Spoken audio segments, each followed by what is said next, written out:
KEBS to find a lasting solution on effective management of the petroleum sector. We have more. At the workshop, ERC Director General Kaburu Mwiricha noted that ERC is working on a regulatory framework that is going to streamline bulk transportation of petroleum in the country. The Commission is also set to introduce licensing framework for drivers transporting petroleum.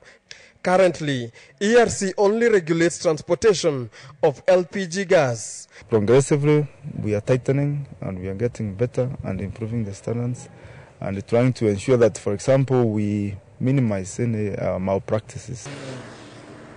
One of the key functions of ERC is licensing petroleum imports, exports, transport, storage, refining and sale. The Commission plans to create awareness with a view of increasing the level of compliance in the sector. The key issue being the license required under the Energy Act of 2006, which also grants the Commission the power to issue, renew or revoke licenses and permits for all undertakings and activities in the energy sector. ERC enforces and reviews regulations, codes and standards for the energy sector. We wanted to know especially the licensing requirement by ERC because I think there are new regulations requiring anybody purchasing petroleum in bulk from the depots to be licensed. The new regulations will be timely, with Kenya expected to join the League of Oil-Producing Nations. Effective management will be required if the country is to benefit from the oil proceeds. Philip Keitan, KTN Business Today. And Crown Paints has announced a 12% growth in pre-tax profits, posting 224.1 million shillings in the year 2012. The growth was driven by increased sales, which saw the firm generate 4.4 billion shillings in revenue. The paint company, which is also listed at the Nairobi Securities Exchange, attributes the performance to aggressive sales and improved efficiencies that have seen the company's cash flow improve significantly from 301 million shillings to 405 million. The company has announced plans to set up satellite factories in Arusha, Mwanza and Dar es Salaam at an estimated cost of $3 million. That is in Tanzania.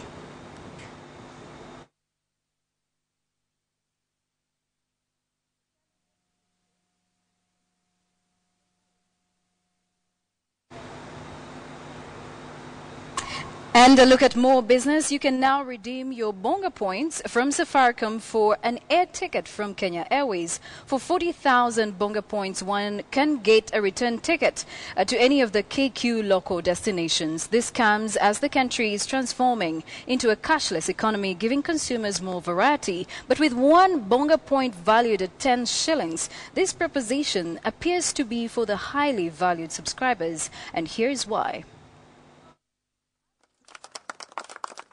28,000 Bonga points for one-way air tickets and 40,000 points for a return ticket is what Safaricom subscribers will require to redeem the equivalent of air tickets for domestic flights. However, a Safaricom subscriber who loads 500 shillings a week will need about a year to accumulate the required points for an economy class air ticket, as for every 10 shillings worth of airtime, a subscriber earns one Bonga point. And our customers are also becoming increasingly demanding and are needing more choices and more options. But the two brands insist this is aimed at customer satisfaction. Kenya Airways says this is one way of embracing the benefits of loyalty. We will give you the service. It's right now still open to local travel, but I do hope as we continue to learn more out of it, this could open up into the rest of Africa in the future.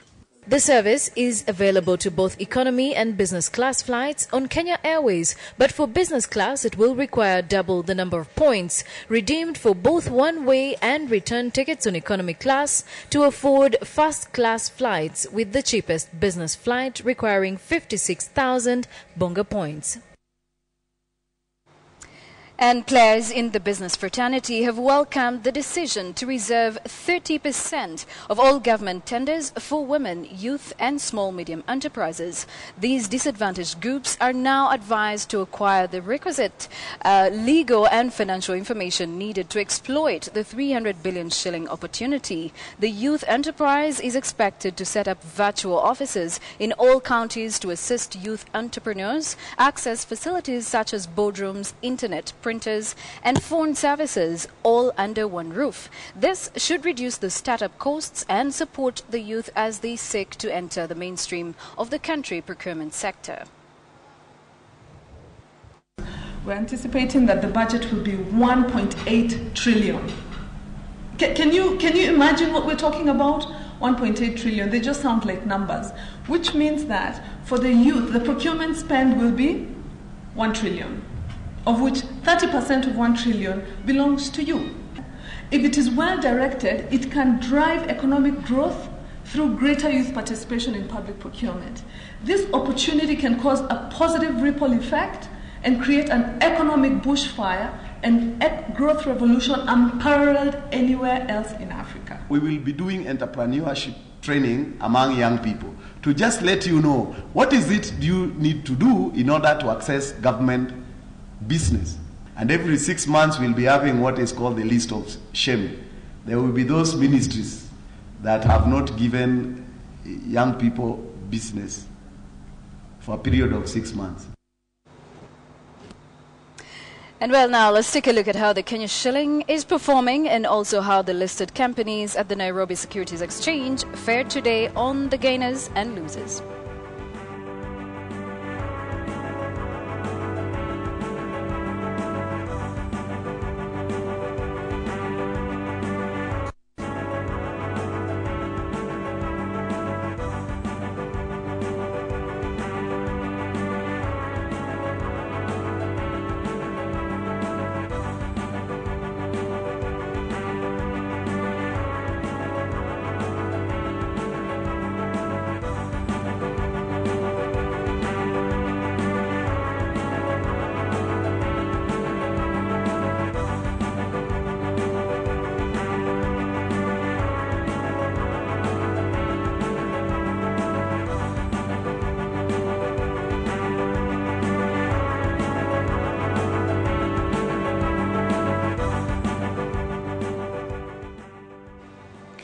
And well, that's it that we had for you tonight on KTN Business Today. My name is Joy Doreen Bira. Do care to join Nicholas Mudimba, who is standing by with KTN Sport Today. KTN Business Today in association with Safaricom Business. For all your business communication needs, SMS 0702 000 777 or email us on partnerships@safaricom.co.ke.